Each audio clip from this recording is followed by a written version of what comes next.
Go. For the sales objective, definitely magkakaiba yan per level. On my level, syempre may monthly quota kami. Syempre to hit the monthly quota para ma-extend your contract. But in terms of the managerial positions, the upper management, iba ang sales objective nila. Of course, mas mataas. More or less sa 100 million per month.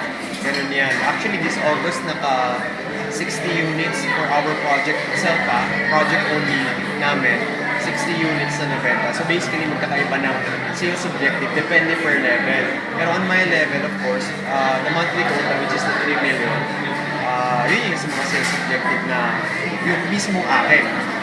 So, for the sales strategy naman, iba-iba kasi yung sales strategy, sales force strategy. Ako, part ako ng sales force strategy.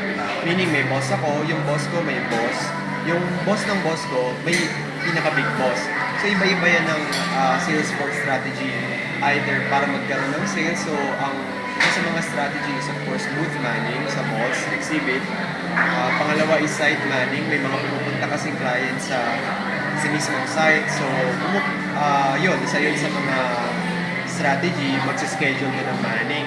Also, gumagawa rin sila ng events. So, part siya ng budgeting. So, basically, iba't ibang strategy yan para makakuha ng sales on the upper management level. So, yun yung mga pinoprovide nila for sales consultants. Para naman sa amin, syempre, sa mga sales consultants lang, ang strategy namin, number one is the KKK, meaning kamag-anak, kabarkada, kalaro, kaklase, lahat ng K. Kasi doon ka makakakuha ng sale. Pangalawa is of course sa mga exhibit na pinoprovide ng company. Doon pumupunta kasi yung clients. So, isa yan sa mga strategy para mag-produce ng sale. Other strategies naman, site manning of course, may pumupuntang clients. On my case naman, akin is internet selling. So, medyo mas inline ako sa internet selling. Kaya yung manager ko, doon ako pinupush.